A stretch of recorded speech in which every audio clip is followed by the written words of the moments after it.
What is up, everybody? If you like the content I put up, please make sure to hit that subscribe button, give the video a like, and leave me a comment below letting me know what you think of today's video. What is up, everybody? Starscream here, and today we are going to be talking about the new update for Magic Manastrike, which is coming out tomorrow. Now, they released the details to us today, a day early, but I wanted to go over them with you guys. And here joining me as a guest is Saheeli. Saheeli is currently rank 6 on the global leaderboards and is one of the best PvP players in the game right now. So I thought that it would be good to bring him along, say hello. What's up, man? What up, man? Okay, so Saheeli's with me, and I thought, you know, hearing a top 10 player's insight would be really cool and important, aside from just hearing my insight. I'm a rank 9 player, so I'm not like the worst person at the game, but I'm also definitely not like anywhere near even the top 200 right now. So let's just get started with it. There's going to be 2 new heroes. There's a couple balance updates and a new skin. The first 2 heroes that, or the 2 heroes that are being released are Vivien Reid and Teferi. Vivien Reid is going to be the one that's available through the Magic Pass. It's you only need to get to rank 3 until you get her, so it's pretty easy. And Teferi, I believe, will only be available via gems, at least in the beginning. So really quick, Vivien Reid. Vivien's going to be a green attribute Planeswalker that attacks both air and ground units. Her passive skill provides longer range and inflicts more damage to air units than ground units. Vivien's Planeswalker skill fires 5 arrows in set directions. Arrows penetrate enemy units and continue to fly in that specified direction. So let's, I don't know if, no, I'll zoom in and post. I'll put this as a little zoom in really quick, but on our screen you can see that it says basic attack, passive skill, and then her active skill being the skill that you can activate yourself, which fires 5 arrows in set directions. So I'm not exactly sure if it's going to be, do you know if it's going to be like a straight line, Saheeli, or if it's going to be like a wide range, or how her special is going to work?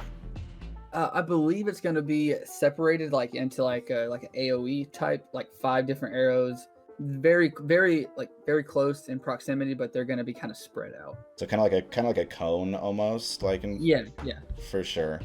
What's cool, I think it's pretty cool that her arrows penetrate. I mean, that's not terrible. That's pretty decent. I don't know that we have her stats anywhere yet as far as her health or anything like that. So it's hard to say, you know, if she's going to be super tanky or not. But the arrows penetrating is kind of like Chandra's move, right? I assume, how it basically penetrates and hits anything through it, I assume. Yeah. Is that what so that sounds like to you? When Chandra comes into the battlefield, her little phoenix goes across the entire battlefield. This is the same thing. Yeah, something similar, right? Seems like it'll probably be better, but obviously that's her active skill, whereas Chandra's is just her passive when she just hops in, right? Like that's just kind of her summon skill.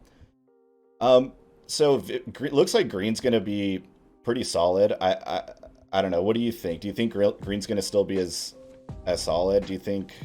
I don't know. It's hard to tell from the limited information we have here. With Vivien, she mainly attacks air units. Like, she's pretty much the shutdown for Tezzeret. And if Tezzeret is still going to be a perceived issue in this season, I think Vivien is going to be crucial in this meta.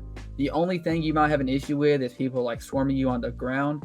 But if that's the issue, you can just run Overrun, because Overrun's green and that destroys ground units, and then Vivien's got air. So I don't know. It seems like a good yin and yang combo with Vivien. It's going to be a tough one to beat, in my opinion. Cool. Yeah. I mean, I'm always down for strong monocolor heroes. That first season to me felt like mono was pretty weak. So I'm down for it. The next hero here is Teferi. Teferi is a multicolor, obviously white and blue attribute Planeswalker, using Glowing Cane for wide, long-ranged attack. Recovers 1 mana upon using a building card. When using his Planeswalker skill, he restores 50% of all friendly creatures in the area, including himself. How to obtain? He can be obtained from the shop upon reaching rank 4. Cool. Dominarian that controls time. So if you guys don't know who Teferi is, he's super dope in MTG and Magic the Gathering lore. He's just a super badass, and his cards are ridiculously fucking good, or they were good when they were when like 3 fairy and 5 fairy were out in standard. They were super good. So I imagine his Manastrike is going to be pretty strong too. Just from the limited information we get, I don't know if I'm just not understanding, but it seems like he's really fucking strong. Like, yeah, he's like just reads overpowered. So the reason why I think they're doing this though is because last season they came out with Angrath, the red black dual planeswalker, and it was. Can I straight doo doo? Yeah, dude. I just said fuck. Okay. You're good. Okay, sorry. But yeah, so he is straight shit. Like he came out and everyone was like, "Oh my god, red black is gonna be amazing," and then they saw his stats and they were like, "Ooh." And so no one bought him, and so I imagine they didn't make a lot of money off of him. So that's what I think that's what they're trying to do with the Teferi. Is they're like, boom, overpowered planeswalker right here. You want him? Buy him. Yeah, dude, I feel that. I don't know. I remember being really excited that there was going to be a Rakdos planeswalker with Angrath, and then he came out, and I was just like, he doesn't seem that great. but I was still. Yeah, I was still climbing at that time, so I was like, maybe I just don't know. And then once I saw that nobody was using him, I was like, okay, it seems like I was probably right. I don't know. Ob Nixilis didn't seem very strong really either. Oh wait, he was just he wasn't for gems, right? He was just he was the Magic Pass. It was season Ob before season Koth, which is this season. Who was the gem one for then? Was it for season Ob? Yeah. Calix, I think that's how you say his name. So green white. Yeah, Calix is another one that was like, I feel like probably wasn't used very much. So they were dropping the ball on these gem planeswalkers, so they needed to. And also Teferi, dude, is just overpowered. I feel like in everything that he probably gets, dude. In the lore, he's overpowered. Like he's just overpowered in general. But specifically in Manastrike, I think the fact that he recovers a mana with a building card, which means that the card that what's the tower that everybody already uses in blue that uses it? You use it, right, in your Will and Rowan deck? Yeah, I use it's called a Lightning Tower. Yeah. 4 mana. And then so the only thing though about Teferi is a lot of people aren't realizing though is that yes, it doesn't necessarily reduce your building cost. Like you still have to have 4 mana to play your building. And then when you play your building, then you generate 1 mana. Which I mean, it's still. I'm not saying it's bad. It's just it's not as good as people are perceiving it to be. But it's still pretty fucking good. Yeah, I mean, it effectively reduces your loss to only 3 instead of 4, so to speak, right? I take it kind of like with the Birds of Paradise, where you're spending 3, but the idea is that you're also getting return from that as well. You know, or well, at least the way. Birds was before. Which we'll get to in a second. But also his Planeswalker skill restores 50% of HP. So what I want to know about this Planeswalker skill is if it heals the 50% of his total or of like what's left, right? So like if it's of each creature's total HP, then that's like a huge like heal, right? So that's what everyone is thinking that it's going to be. That's what I think it's going to be. So like take Aether Squall Ancient for example, right? That I think it has like around 4,000 or 5,000 health. If he's like almost dead, right? And then Teferi comes out and you use his ability, that's over 2,000 health just restored all of a sudden. It's like, yeah, that's nuts, dude. No, and then that's just him. So it's like he does it in every build, or like he heals every creature in his set area. So imagine not just Aether Squall, but like a bunch of other shit with Aether Squall, and you just heal them all. I don't know. Yeah, I think this has potential to be crazy overpowered, and they're gonna have to nerf it depending on how it is. But it seems pretty intense. What's the tank creature? Not tank, but like the mermaid. That AOE attacks on the ground. It's like pretty tanky. Tanky. I'm trying to think. He does a wave. He's a the wave crash Triton. Yeah, there we go. The one that literally has wave in its name. He seems pretty tanky. Really tanky. He's super tanky. So I can't even imagine having both of them on the field and being able to heal them both. See, and the crazy thing to me, like right now we don't know Teferi's health or his attack, so that could greatly affect it. But just off of first glance, it just seems like, in my opinion, he's going to be the number 1 Planeswalker next season. However, I will say, if his health is ridiculously low and he can die to Circle of Pain or even Overrun, that might limit how good he is. That's true.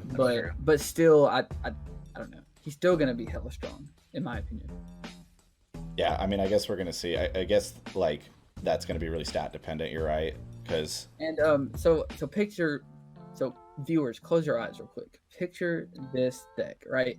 You have the 1 mana Retraction Helix, the 1 mana Crabs, the 2 mana White Core Entangler.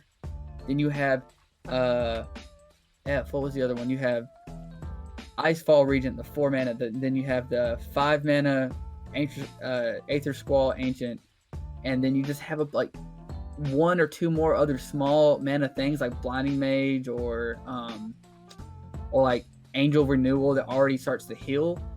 That deck is gonna be crazy. Like I can just already picture it. It's gonna be ridiculous. Which is why I think that anti-air is gonna be huge in this next meta, because I think everyone's gonna be running aerial stuff. So yo, am I allowed to open my eyes now? Yeah, okay, yeah, sorry, Okay, open your eyes, cool. guys. Yeah, dude, I think what's cool though, and what seems to be really, I don't know, in my opinion, it seems kind of cool that like it seems like there's going to be a few different planeswalkers that are going to be like at least viable. You know what I mean? It seems like yeah, Tez, it doesn't look like they nerfed him very much, like at all. I mean, they nerfed a couple of his cards, but not really. So I'm sure he's still going to be really prevalent. Probably more so. There's like a ground Tez build that's pretty dope Strong right now, I think, right? Yeah, not necessarily sure. just Aether Squall. I don't fucking know. But so I'm sure that'll still be strong. Because his nerf was, we're gonna get into that in a second here, but it really wasn't that crazy. So I'm kind of excited with these new heroes. I think both Vivien and Teferi seem like they're gonna be halfway decent, and they're both gonna have their place, if that makes sense.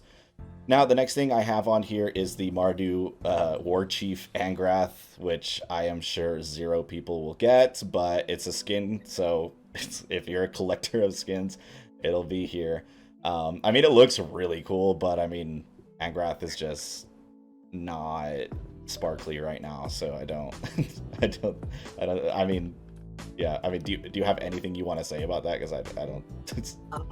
I personally want Angrath. So I use off meta planeswalkers, and then I try to make them meta, which is what I did with the twins this season. So I don't know. I guess that's true. Yeah, I only really see one other of the twins on the leaderboard. I might try to use Angrath next season, but I don't know. It just depends. Dude, I counted this morning. I saw eight Garruks and I think 6 Tezzerets out of the top 20 on the leaderboard. Yeah. It's brutal. Diversity. Yeah, and then the only people that aren't using those decks are the people in my team alliance, like me, Bitter Blossom, and there's like a couple Veraskas, and then you also have Ipti. He's up there like top 10, and he's using Kiora. He's like the only Kiora in like top 50. Damn, bro. Kiora. Just gonna shout out your team like that, huh? Oh yeah, sorry. Dude, I'm just playing. Because we try not to use like meta planeswalkers, but if you use meta planeswalkers, it is okay. It is great to learn the game that way. You can really understand how everything works. Nothing wrong with using meta planeswalkers. It's just not. I agree. I feel you. I agree. Which brings us obviously to the next part. I'm moving into the planeswalker balance adjustment. So they did. Yeah, you know what's kind of cool? I really like, and this is a little bit not off topic, but off track really quick, is I like that Netmarble, when they do these updates, they kind of like, they give you the reasoning behind what they're doing too, and they kind of give like a little blurb, but they're not just like robots, like this is what's changing, you know what I mean? Like oh yeah. So like it says, Kiora has a unique way of approaching enemies, such as jumping towards enemies. Knockback effects have their advantages, such as disrupting enemies' actions. However, in her default summoning state, Kiora does not move when there's no enemy in her area of attack, so it is somewhat difficult to handle. To offset these shortcomings, we have increased her overall stats so that you can choose whether or not to jump off the Kraken. Through this, we expect to reduce the difficulty in using Kiora and further increase the wide deck usage options. So they like gave the whole reason, you know what I mean, for what their changes were, you know what I mean, which I think is kind of cool. Kiora needed this. Yeah. Ipti is using Kiora, and he's in top 10, and he has had a lot of difficulty, a lot of ups and downs using her, because you can't control when you want to get off her, when you want to get off the Kraken and want to be her own planeswalker. Like it's just, it's rough. So making that an option, and then of course the adjustments they made to her are wonderful in my opinion. Yeah, I mean, she got over a 10% stat increase in her HP, a minor increase in her attack, and then when she's off the Kraken, again, another 100 HP, another 100 attack. Like, that's pretty solid stat increase. I don't really know hardly anything about Kiora, and I never see her on ladder, so I can't speak to how great this is. I mean, it's good. It's obvious that it's good, but I don't know if it's going to make her any more usable. Other experienced players, I'm sure, will know more about that than I will. But I'm just happy that they're making the heroes that are kind of whack right now at least somewhat usable. Oh yeah, agreed. Because these planeswalkers are the ones that they really change are the ones that cost 30,000 to buy, and it's just they weren't really worth it to buy. But now they're kind of adjusting them and making them better and at least usable. Maybe not in top tier ladder, but they're at least usable, and if used correctly, they probably could be used in top tier ladder. Yeah, I mean, there's always going to be a top tier. In every game. Yeah, not even just exactly. You can always raise to the top, but there's only there's a reality of certain ones being better than others. You know what I mean?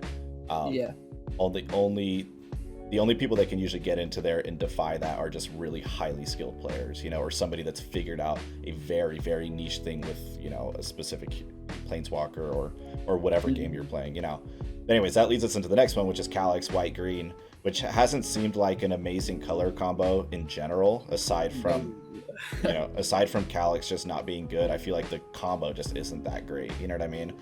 But anyways, the development team focused on two issues with Calix. First, the summon effect wasn't consistent with Calix's strategy, and the effect was weaker than other planeswalkers. Second, Calix's low basic attack and HP were decided due to the overestimated effect of his basic attack, which bounce attacks up to 3 times. The changed summoning effect increases resistance to your opponent's attacks, and this will be the driving force to push opponents with Calix's skill. You will now be able to compete against other planeswalkers with Calix's re-evaluated stats, which I think is a bold statement, but I mean, unless they've just done really extensive testing. But I mean, I'm happy to see it if it makes him usable. Yeah, this is an odd change to me. He definitely didn't have any kind of synergy. A lot of decks, say take Tezzeret for example. If you pull something in with Tezzeret has AOE attack, so it was just kind of synergistic even with just Tezzeret alone. And Calix didn't really have that, and they just kind of made him a little better. Still not a whole lot of synergy, but they just kind of buffed him a little bit. And I agree with the buffs that they changed. So yeah, that's my take on it. Yeah, I feel like it's probably still going to be a C or B tier planeswalker personally. They didn't raise his stats that much. They did, but not a ton. I don't know. I guess we'll see, but he seems like he's still not going to be that amazing. I'm not really sure what this means when his change summoning effect.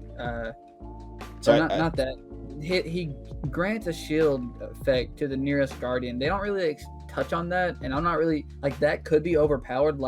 Say if your main or your sub tower only takes if it takes 50% less damage, that would be crazy. But they don't really say what or that how means. Long it's for. Yeah. So I guess they could really, you could literally throw him at. You could probably throw him right at the end if you're about to lose, and then end up just winning yourself the game. You know what I mean by throwing him out and not losing that tower. I guess. I don't know. I guess that makes sense. But yeah, we'll see, because they don't really give a whole lot to what that means. So for now, I think he's probably going to stay around the B, maybe even C tiered. Yeah, we'll see. Angrath is next. He has the advantage of being able to act faster when Manastrike begins. However, the distribution of stats made it difficult to take advantage of this effect. I always thought that. I agreed on that. With this adjustment, the proportion of attack power has been increased, and it is expected that strength can be maximized during the crazed Angrath duration. So really all they did was raise his attack, but they raised it like booty, dude. They raised it a lot. It might not seem like a lot. It's 123, yeah. Yeah, it might not seem like that much, but that's a lot, considering if you look at all the previous updates and this update, they're only messing with numbers by up to 50 at most. So this is doubling that.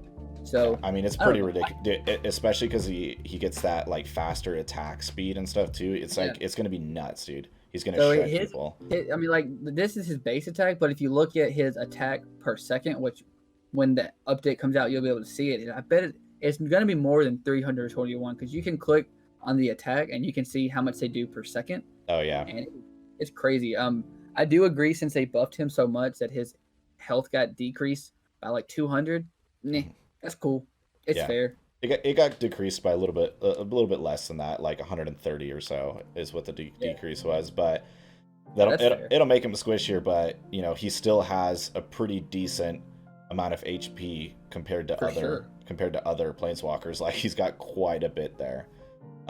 Not compared to Garruk, obviously, but still quite a bit. Speaking of Garruk, yeah, he's the next one up. Garruk, along with Tezzeret, is one of the strongest in the Koth season. Yeah, you don't fucking say. It's, for damn sure, right? It's believed that Skull Catapult and Birds of Paradise played a major role when used with Garruk. Damn, they're not even going to mention Vengevine, for sure. However, Garruk himself believes that adjustments are necessary since, when using the same decks, Garruk is chosen more frequently than Vraska. Well, yeah, dude. Garruk's boars are too efficient in stopping their opponents from attacking and disperse their targets, so they've been reduced to 1. Beautiful. His HP has decreased by 300, which is a lot, and changed to summon only 1 beast. So yeah, it was decreased a lot, but you know, it's still really, really high, so he's still pretty tanky. The thing with him is that he's so slow that I feel like that's part of the reason he had that HP. You know what I mean? He's a slow motherfucker, right? So personally, I don't. I agree with changing his beast to only 1. With doing that, I don't think they really had to touch on his health, but they really wanted to kill him. Like, I mean, like they wanted to take him from top planeswalker to like F tier. I mean, probably not F tier, but like, you know, they really nerfed him. So I don't know. They did my boy dirty, man. They did. I just invested so much into these cards. And the thing, and you know, I'll touch on this a little more when we get on Tezzeret, but like Garruk to me just felt like the flavor of the month, because like, you know, every update, every patch, there's gonna be that one deck that's just like, oh, this is a good deck this season, you know. And I feel like that's what Garruk was, and I don't think when we get to the card nerfs, I don't know, they really hit his deck hard. So yeah, I mean, it is what it is. You know, I'm not a huge fan of nerfs personally, unless they're just like minor stats or whatever. Agreed. But I don't know, Garruk was a hard one, because yeah, I mean, I'm sad, but at the same time, you know, like 60% of the top 100 was friggin' Garruk, you know what I mean? So I feel like something probably had to be done.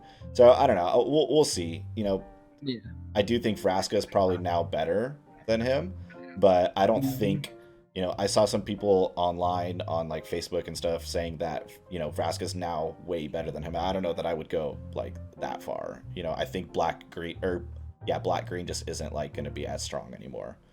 Yeah, the color combination, they kind of killed it a little, but it's still usable if you use it correctly, of course, but you're just going to have to play it differently. And honestly, dude, a lot of the cards that were in the Garruk deck are going to be used in other decks too. So it's not like all your cards are just useless now. You know what I mean? Green is still going to be super solid, and I'm sure black is still going to be pretty solid as well. So, I mean, it's not, you know, those cards aren't wasted. I just think Garruk is probably, you know, just not going to be that used anymore. So if you spent the gold on him, well, too bad, so sad. That's just kind of how it goes, right? Moving on, Tezzeret, blue and black. Tezzeret was being applied to a range much wider than originally intended. Therefore, the range and pull distance were adjusted, and the guide was also modified to display the actual range, which I think is so oversimplifying the issue with Tez.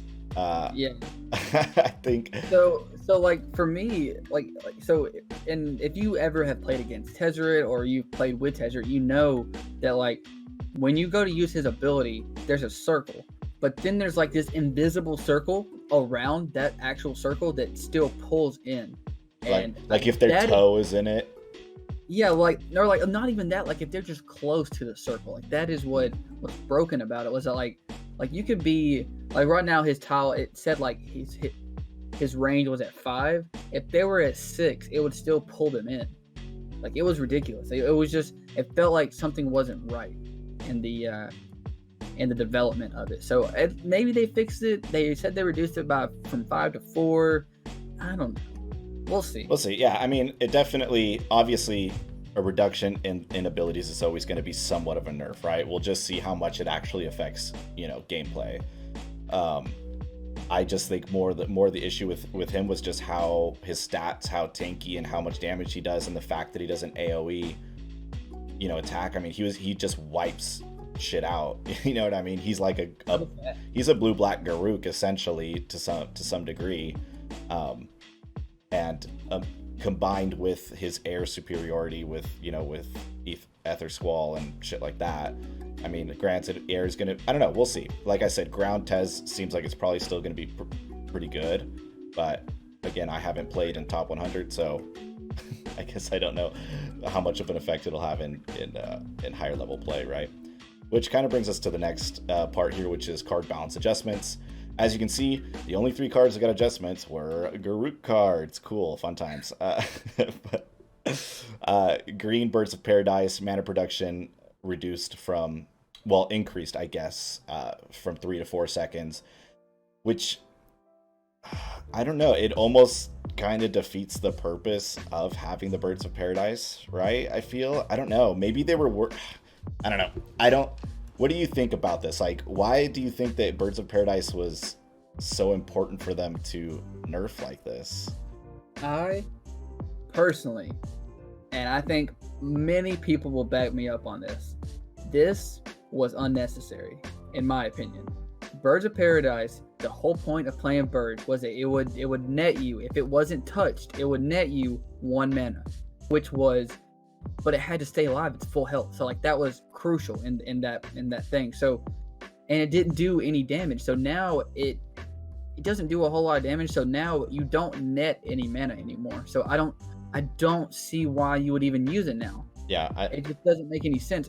And to me, what they could have done was just lower the damage even more, and then it would have been okay. Because now, like, or just make it, if it does make it do no damage or like something. I don't know. Because Vengevine would get in the back, and then someone would send like Birds of Paradise and Hedron Scouts there into the tower, and then they would get in some chip damage or something. So maybe they could just lower the damage to very little. But this just, I don't know. It just kind of killed it. I mean, it defeats the purpose, is what it does. Yeah, I mean, like, it literally costs you 3 mana, right? And I assume you're pretty much only going to get back 3 mana from it, best case scenario. So, What was the point? Yeah, you can play it for a chip, but that's so incredibly minor when it comes to this card. There are other 3 mana cards that are better now. Yeah, so that honestly, that kind of made me sad. Like, I was wondering if maybe there was like something that I didn't know that like top players knew, that something was broken about this that had to be done, but it just didn't seem. I don't know. I feel like maybe they were afraid that green was about to start dominating because of, aside from just Garruk with Vivien, and I've seen some Nisa being played pretty well. I don't know, dude, but I feel like Birds of Paradise is essentially useless at this point. I guess we'll see. I don't know. I guess I could be wrong. Yeah. I saw like 1 or 2 people on Reddit and Facebook saying, "Oh no, it's not, completely useless." But even if it's not completely useless, I think there's better in slot cards now. You know what I mean? Yeah, I would agree. But moving on to black, a Cursed Spirit and Skull Catapult. So I'm confused about a Cursed Spirit to some degree. Skull Catapult, I'm not like super confused about. I will say that. From my knowledge, and you can correct me if I'm wrong, I think most of the other towers are 4 mana cost for the most part anyways. And this seemed to have a way better ability and was way more useful in my opinion than the other. Not way more, but it seemed like the most useful. So the fact that it was way more is correct. Yeah. So, and I don't have a lot of experience using other towers other than Skull Catapult personally, if I'm just being honest. So for me, I never understood why it cost less, but I was down with it because it was winning me games. But so I feel like that was probably warranted. I don't know that the summons necessarily needed well, does it talk about it at all in here? Let's see here. Let's just read this. You've probably seen a lot of these cards during the Koth season. A circular structure that repeatedly summons black low cost attack defense based on mana acquisition from the Birds of Paradise. We have found that this is being used differently than originally intended to overwhelm the efficiency of other colored decks. Since this highly efficient mana structure seriously skewed the game balance, it was an inevitable that it would be balanced. I think they wrote that wrong. In the future, the development team will respond quickly to these situations so our mages do not experience frustrating periods in the future. So they didn't really go into it, I guess, but I don't know. With Skull Catapult, I think the mana cost would have been sufficient, but I don't know that it's necessarily nerfed into the ground at this point. I think it still will probably be used to some degree in black decks, so I guess we'll see. I wish they didn't reduce that HP thing. I don't think that was necessarily, needed, but I don't think it's horrible, right? I don't regret putting some of my time and effort into leveling it up. A cursed spirit, on the other hand, is a whole different fucking story, right? Did you have something else to say about Catapult?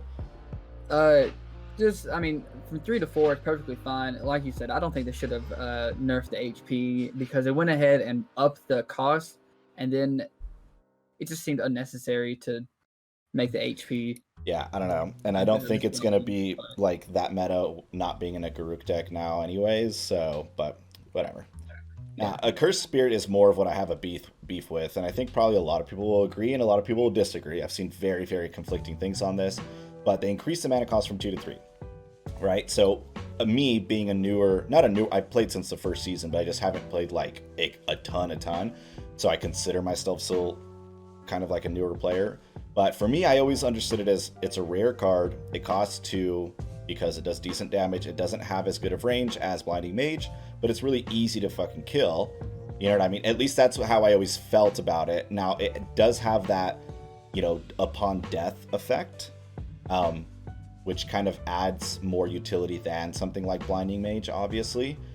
And my opinion on it is I don't think the 3 mana cost will kill it per se. But I think that maybe they should have buffed his HP a tiny bit, or maybe buffed HP and lowered his attack a little, maybe. I'm not really sure. It's hard to say. I don't think they needed to increase the mana cost. I feel like, another stat change would have been more warranted than the mana cost change, personally. Especially because it's a rare and it's expensive to level. Not expensive per se, but in-game currency, it's expensive to level. The gold. After level 6, level 6, all rares become like 19k to level up, and then it goes to like 40k, and it does get expensive. And you look at all these people in like the top 200, they got their Cursed Spirit at like level 7 or 8, and they spent a lot of time. Because when you request in your team a rare, you can only request 1 rare every 12 hours. So you spend your entire season leveling up this staple. I'm using air quotes. You can't see me, but I'm using air quote staple card because it should have been a staple card. And then they just went and pretty much killed it. I do think that rares should be, I'm not saying like just statistically they should just be holy shit way better, but they're rares. They should be a little better than commons. And they just kind of killed it. So it's just a little discouraging for new players who came in, love the card because it looks badass. And so when I first came into the game, I was like, 2 mana card, this is it. This is the card I'm going to use in every black deck. I think making it does a lot of damage, and I think if they would have just nerfed the damage a tiny bit, that's all it needed. Like even the health was okay. Nerf the damage a little bit, be done with it. But it was really good. I didn't think it was, just like wrecking games though. You know what I mean? Like I don't think that anybody was just like, God, I wish this fucking card wasn't in here. You know what I mean? It wasn't like an Ether Squall. Even I feel like people even complain a lot more about like Circle of Pain. Even I feel like then, you know what I mean? Yeah. Like if I'm talking about like just what I see on Reddit and in the forums and Facebook, I feel like, I don't know, like Birds of Paradise and a Cursed Spirit were like weird choices for me, right? Or in my opinion. So like with all the green cards that I was thinking of, Birds of Paradise, I was thinking of a nerf, but not like this. With Cursed Spirit was on like no one's radar, and like Skull Catapult was on people's radar, but people really thought, because again, I'm on the Facebook, YouTube, Discord, and what was the other one? I don't know. And Facebook, Discord, shit, I forget. But everyone was saying that Circle of Pain, yeah, and Reddit, sorry, but everyone's saying Circle of Pain needed a slight nerf from like say 50% slow duration to like 25%. Yeah, I feel like I see that all the time, dude. Just something. But damn, this. I'm not gonna get too negative about it, but that's just my 2 cents on it. Here's what I'll say. What I really love, especially coming from a different game, is because a lot of people that are going to be on my YouTube are going to, not necessarily know a lot about this game, right? So one thing I will say for the people that are watching this that haven't started playing this, maybe never will play it, but, are coming from a different game like Dungeon Boss, one thing I'll mention is that, like, it's really refreshing, like, that they're adding a lot of content. They're spending time on the content as well. It's not like reskinned bullshit. Like, they are spending time when they release these, when they create these new Planeswalkers. They are spending time when they release new cards. Granted, there was none this season, but they just released a bunch last season, so it makes sense, right? And they are spending time, and seems like they're putting thought into why they make changes. And one thing that I think is really cool is that so far each season, they're not just, changing cards or whatever, but they're also trying to balance even Planeswalkers. So they want it so that, if you ended up getting this Angrath or whatever, they're at least trying to make it so that it's more usable and so that there can be a more diverse playstyle, right? It seems like they're trying to broaden the spectrum of like who's used and who's not used, which I think is just in general is really good for a developer to do, from a player's standpoint. It seems like they do to some degree peruse, some of the forums and, the social medias to see what everybody's saying. You know what I mean? Maybe not as much as they should, but they are definitely keeping an eye on it, and they're doing plenty of bug fixes and stuff like that. So overall, I think the 2 new heroes that are coming out look really cool. Neither of them look like Dookie. They both look like pretty decent. And the card changes they made were not like my favorite in the world, but also, I'm pretty sure I'll be able to adjust to these changes, and you know what I mean? Like, it's not. So anyways, that's kind of my opinions on everything. I'm excited for it tomorrow. Can I say one more thing real quick? Yeah, go for it. Yeah, dude. Okay, so the floor is yours. And if you want to like highlight this or just zoom in on this in the video, that's cool. But they say this at the end. You just touched on it when they said it. They said, in the future, the development team will respond quickly in these situations to ensure our mages do not experience frustrating periods in the future. That is if they would just say that more often, that makes players feel so much better that they're willing and they're wanting to make us comfortable in our gameplay, because that right there is like they're saying, we care about y'all. We don't want y'all to have a bad time. If there's an overpowered deck, we're gonna fix it. That's what it sounds like to me. Yeah, I agree 1,000%.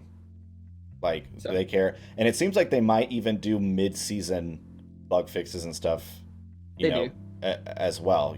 Maybe more often. Mid-season stuff is kind of tricky because it's mid-season. It is a little tricky area where you don't want to make it so that somebody who was climbing now feels like it got stolen from them or whatnot. You know what I mean? Which I get, but at the same time, if something if there's a dominant deck, get that shit out of here. Or if there's just a very glaring error or something that's just very, very obviously needs to be switched, they should feel like they have the power to do that without pissing off the entire community. You know what I mean? One thing I noticed down here too is they are doing bug fixes on cards that maybe aren't even super used cards. Like they're doing with the dwarf unit from Airdrop Aeronauts, which I assume is not really that used of a card, but they're still fixing stuff with it. So I think that's kind of cool as well. But this video, wow, it looks like we're at 40 minutes now. So I wasn't. Jesus, no way. Yeah, I wasn't planning on making this video this long. But for those of you that are watching this, if you made it this far, thank you very much for hanging out with us. I hope this was informative for you guys. If you like this type of video, please let me know in the comments below. Obviously subscribe, like, and all that jazz, but also make sure that you go follow Saheeli on YouTube. I'm going to post his links not only in the description, but I'll also pin his link to his YouTube in the comments.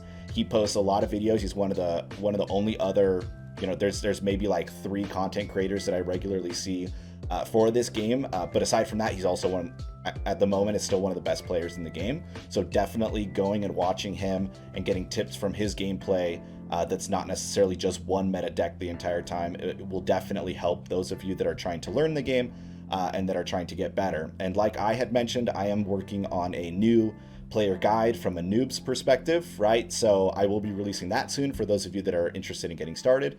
But you know, if you got nothing else to say, Saheeli, I think I'm gonna end this video here. Oh, yeah. Thanks for having me, man. I really appreciate it. Absolutely, dude. I hope we can do more of it in the future. Of All right, course. guys. Yeah, this has been good. I will talk to you all soon. Adios.